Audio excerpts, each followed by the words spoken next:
नमस्कार। पाकिस्तान के बारे में बात करने वाला हूं मैं, और सब जानते हैं कि पाकिस्तान के पूर्व प्रधानमंत्री इमरान खान, जो कि पीटीआई के मुखिया भी हैं, वो इस वक्त पाकिस्तान की जेल में बंद हैं।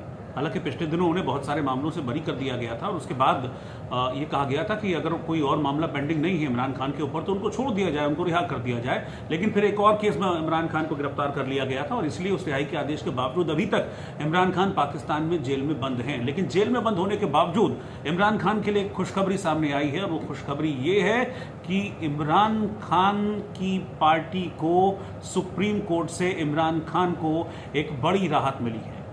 दरअसल बहुत लंबे वक्त बाद, बहुत लंबे अरसे बाद किसी तरह की कोई राहत भरी खबर इमरान खान के कानों तक पहुंची होगी, और वो खबर ये है कि सुप्रीम कोर्ट ने साफ कह दिया है कि पाकिस्तान में जो महिलाएं के लिए आरक्षित सीटें होती हैं और अल्पसंख्यकों के लिए जो आरक्षित जो सीटें होती हैं नेशनल असेंबली की, उनमें से जो 23 सीटें जो इमरान खान डिजर्व करते हैं वो उनको दे दी जाए।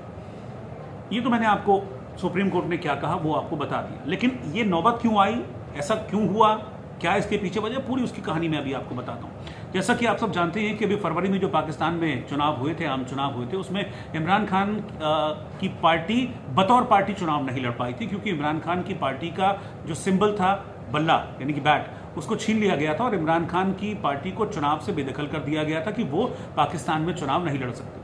लेकिन इसके बाद हुआ क्या कि इमरान खान के पार्टी के जो भी कैंडिडेट्स थे उन्होंने अलग अलग होकर, यानी कि जैसे कि निर्दलीय समझ लीजिए, निर्दलीय होकर चुनाव लड़ा था, लेकिन अनसेड एक बैनर था कि वो हैं इमरान खान के अंडर ही। और उनमें से हमने देखा भी था कि जो मैक्सिमम सीटें थी वो इमरान समर्थित उम्मीदवार ही पाकिस्तान की नेशनल असेंबली के इलेक्शंस में लेकर आए थे।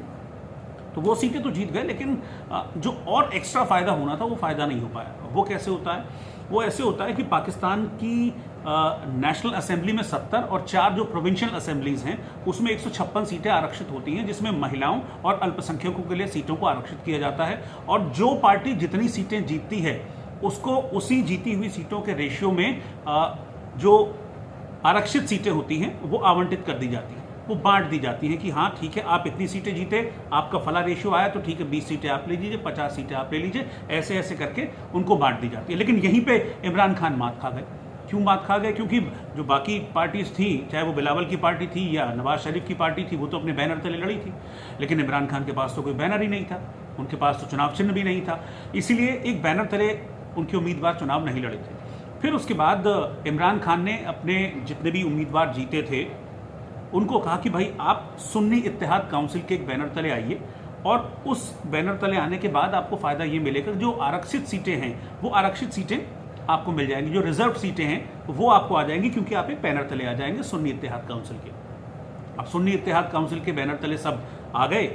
इमरान खान की जो समर्थित उम्मीदवार थे जीते हुए, और उन्होंने निर्वाचन आयोग से कहा कि भाई देखिए, इस हिसाब से हमारी 23 सीटें हैं आरक्षित जो बनती हैं, आप हमको वो सीटें दे दीजिए जिसमें महिलाओं और अल्पसंख्यकों के लिए सीटें आरक्षित हैं। लेकिन निर्वाचन आयोग ने इस बात को ठुकरा दिया और कहा कि नहीं, आपको सीटें नहीं मिलेंगी क्योंकि आप एक बैनर तले चुनाव नहीं लड़ेंगे। यही मसला चल रहा था सुप्रीम कोर्ट में, और सुप्रीम कोर्ट में इमरान खान की पार्टी ये बात जीत गई है।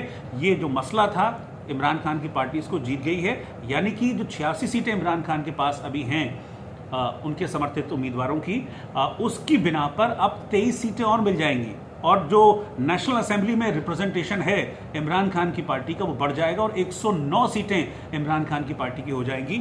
और अगर इमरान खान, आप समझ लीजिए कि छूट जाते हैं, तो बड़ा उलटफेर पाकिस्तान में वो कर सकते हैं।